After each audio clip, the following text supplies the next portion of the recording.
So today we're going to talk about trolling, because some pro teams love trolling.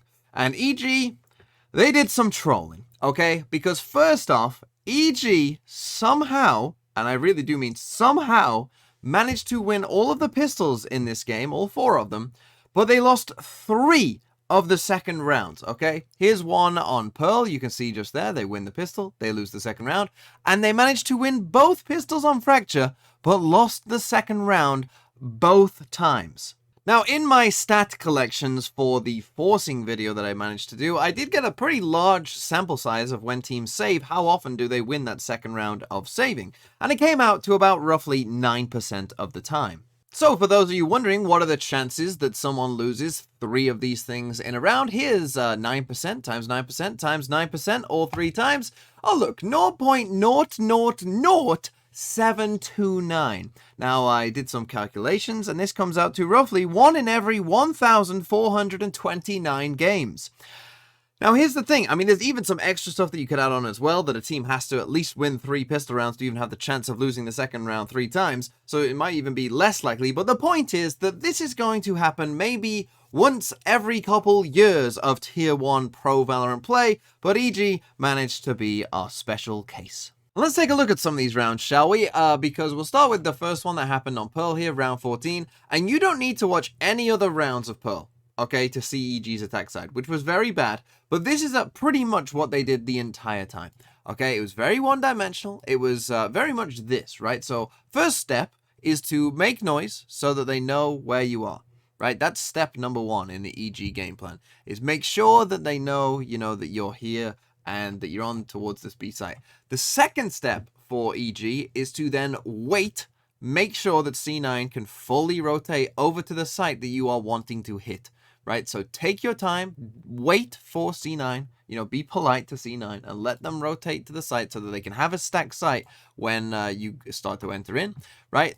Then do a bad exec. And we can talk about this as well, that they're going to just fill the screen here with so much visual clutter, right? So we've got this wall, we've got this wall, we've got the other harbor wall as well. Do you know who this favors? Or do you know who this might favor, just in theory, just thinking about it even slightly? It might favor the team that has the worst guns that can now close the gap on you and make this short-range fights with their worse guns than you, right? By putting all these smokes here. Just a thought. Then another crucial part, and this one was really crucial to the EG game plan, is make sure you send Wingman in with barely, no sight control, basically, so that he can die and leave the spike, on site where you don't have it. This was a crucial part of their plan. Make sure you don't forget that step, right? Because here we go again, we get that exact step just there. And then panic and try and, have to run through your own utility to try and find kills. That's kind of the last part where it all starts to fall apart and you lose the round. And as I said, this is pretty much what they did for a lot of their rounds. They were, quite deliberate in terms of showing C9 where they wanted to go. And then they were, quite reluctant to come actually in onto the site. Wingman would try and plant, would die, the spy would get left in a bad spot, and they'd end up losing the rounds. Okay, example number 2, and we're actually going to skip over, we're actually going to come to the last example because we need to talk about the second one in just a second, but how do we lose this one? Well, Jogmo just decides, wait a minute, what if I just troll though? Guys, hey, wait, I've heard someone here, right?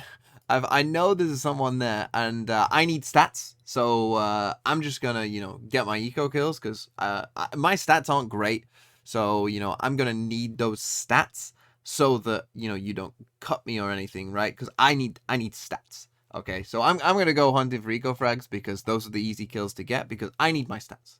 Okay, that's what's important. Winning, don't care. Stats, oh, I need my stats. Because take a look at this. Let's blast back into them and die on your own.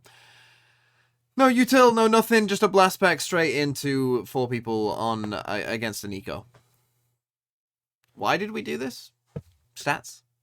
Need my stats. And all of a sudden we end up in a 4v5. And actually you still think, okay, it's a 4v5, they've abandoned the B site and hey, they're going to get the spike down. You still think EG, we're still going to be good, right? But the thing is when you lose that first kill, all of a sudden it becomes much more, intense. You don't have everything covered maybe, and you end up maybe with one person having to cover things on their own, right? Now, Boostio, surely hears this flash, right? And eventually he will hear the footsteps here, but he just ends up in a really bad spot that, he wasn't watching this for long enough, because basically, I mean, these guys are watching nothing.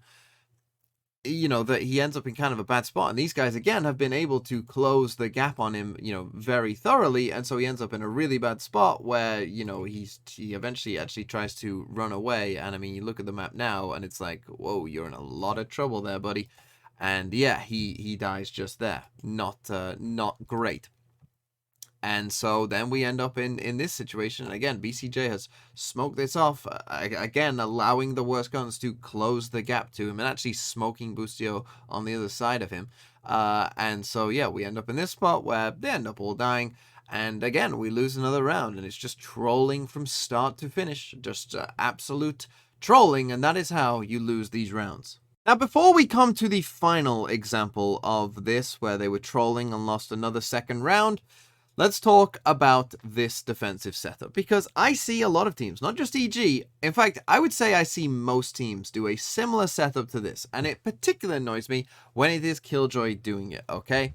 Because when a Killjoy is up here and defending tower, and there is no one of their teammates that are kind of past, let's say, the line of smokes, right? So normally you're going to get smoke in there, right? If every other one of their teammates is on this side of, the smoke line, let's say, then this is trolling, okay? It is just straight trolling. And let me explain why this is trolling. And really, it comes down to 3 different points. Point number 1 is that in pro games, whenever there's a B exec, there is always going to be some amount of utility that comes towards tower. It could be a raise nade, it could be breach stun, flashes, suppress, whatever. There is going to be utility that comes and, either hits you or flushes you out of whatever or of tower. That is just going to happen in pretty much every single pro game. Part number 2 of this is, of course, that your teammates cannot help you, because they are very far away. So there is no trade coming, right? They are not going to run out of the smoke to help trade someone coming towards tower, right? You are on your own, and there's no trades, and there's probably no supporting utility coming your way necessarily either, because you are very isolated from the rest of the team. And part number 3, and this is, I think, the crucial part, is that escaping, particularly as an agent like Killjoy, right? You're not on a Jet or a Neon or any kind of duelist who might be able to escape. Escaping is very, very difficult, and you often will not get away with it. For instance, let's do both thought experiments, right? Let's say that the main bulk of the pressure is coming up this way towards arcade, right? You get flushed out, you want to run back here. Where is your safe spot? Well, I mean, ideally, you'd want to maybe try and get back to spawn if you could. There is no way in God's name that you are ever running this way through, both this sightline and potentially this as well. This is going to take you way too long. Of course, you could never, ever do that, right? So maybe your best bet is just to come down somewhere, in here where maybe you can survive, maybe, and hope that your controller player is really feeling on it, and if they're playing Brim is within range to maybe put a smoke for you there that can maybe help you live, but really not ideal. And then we can do the same thought experiment as well, as if they're coming from B main instead. So let's say the bulk of the pressure is coming from here, and that, you might think, oh, this is fine, I can just drop out here, right, and I'll be fine. Problem is, you're playing on tower alone, so it's very likely that, you don't actually know fully, what's going on down here, right? Someone could have come underneath, maybe there's someone coming out there, and if I jump out here, what if they swing on me as I'm, like, jumping out? That could be pretty bad, so do I want to go? And then, even once I get out here, where am I going to go there? Because I can't really continue pushing this on my own, right? Again, there could be someone underneath, there could be a lurker all the way over here, and I'm just running into it, and I'm just dying, right? And I'm not coming back this way, back onto the site, because, again, they'll just see me from B main, so I can't really go anywhere there. So I guess I'm just kind of trapped. And then what if the attackers come all the way around here and just see me, like, hovering in a little corner down there? That might not be great either. So you see that escaping is really not that easy. Now, with that in mind, playing tower in and of itself is not trolling. Playing tower when you are completely on your own, particularly as an agent who has no chance of getting away, that is what is trolling. So with all of that said, now let's watch EG play that position 4 times and die every single time without getting a kill, shall we? So we'll start off with, again, another example of trolling here in round number 2, again, where they have the guns and Cloud9 do not. And guess what's going to happen? We're going to see a Killjoy. Oh, Boostio just here. He's going to walk up here just on his own, just there. And, well, guess what's going to happen in just a second. So they actually see the early pressure down here. They send a smoke, and there goes Boostio into tower on his own. Is anyone past the smoke line? Ooh, this Brim's thinking about it, but, you know, he's just going to leave the angle BCJ there just for a second, so he's going to come back and be, you know, pretty passive. Hey, that's fine, but guess what? Boostio is in a lot of trouble because he's here on his own. So guess what ends up happening? Well, first thing is, look at this. A raise nade into tower. Shocking, I know, but even on this second round where they don't have much utility at all, Cloud9 still send utility in towards tower. I mean, this is just to try and get an ult orb, and it pushes Boostio back, right? And so now Boostio, having seen those guys, right, he's now in a position where he's a bit concerned about both sides, right? I mean, BCJ doesn't really have the information for him here. They've actually managed to cross without BCJ seeing them, I think. And so guess what happens? Boostio's just sitting here. Free kill. He dies.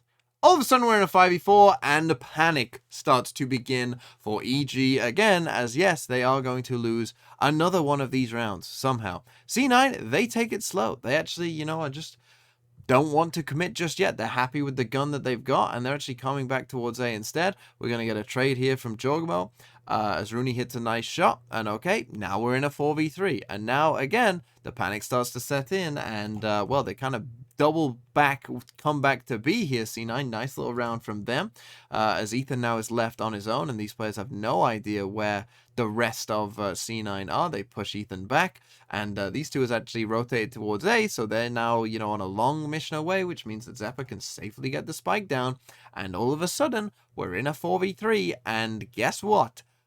It's not going to go well for them here.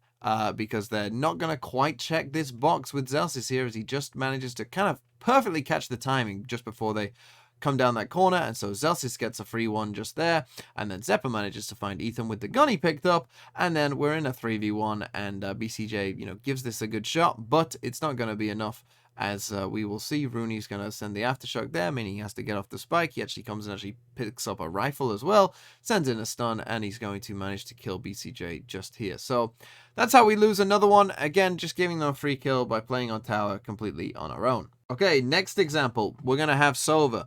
This time with Calm. Is a Sova an agent that can get out of this position very easily? No, I don't think so. He's actually starting off to just do a dart lineup, and they actually begin with some pressure here. So the initial setup is fine, right? If our Raze is still here and we're good, then, you know, we're chilling, right? I mean, this Raze is still watching. Okay, the Raze gets pushed back after a breach stun comes on and has to retreat, and so does retreat, but then decides to actually retreat and just kind of fully leave the site, and now our Sova is in a bad spot. But what is particularly troll about this round is that C9 have a Killjoy lockdown. And where do teams place a Killjoy lockdown? They do it in bronze lobbies, they do it in pro games. There is the main position to put down this Killjoy lockdown, and that is there. Explain to me, young Com, how you expect against this very, very common Killjoy lockdown that it seems like the rest of your team maybe got the memo that could be coming in. How do you expect to get out of this situation?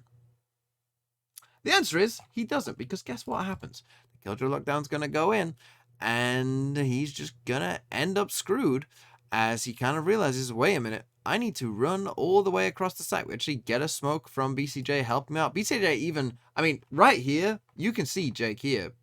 He should kill Com already, before he even gets detained. He probably should just kill him before that point even happens, but they get the free one on him there, and they would go on to lose this round as well. Okay, next example, we got Boostio with an op on Killjoy up here in tower. Let's take a look at what happens, shall we?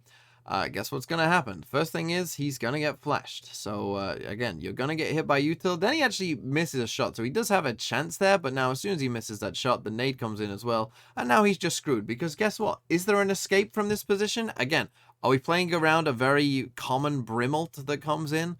Again, no. But is there any escape from this position, even if we, you know, they didn't have a Brimult?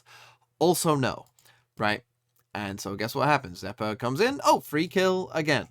Shock, horror, I know. But here is another example of a free kill. And as I said, this just happened every single time. And then the final example here is coming from Com, who's going to be up here on his own. This is by far the least egregious of all the examples, because he only has a frenzy.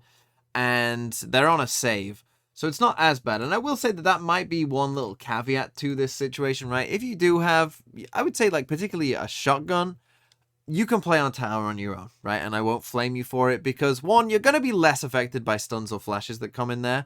Two, you're never really trying to escape. You are only trying to hold it down with a Judge or Bucky, right? You're never going to run out with the Judge or Bucky. You're just going to try and stay there.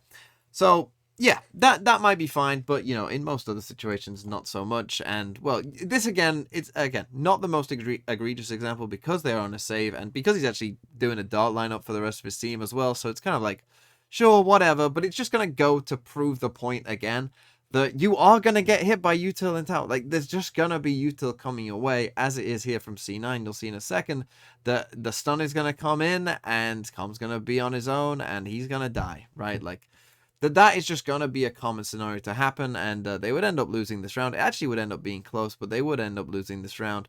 And yeah, it wasn't a pretty game to watch really by any means, but yeah, C9 win, EG lose, and let's hope that by the next time they play, they stop trolling.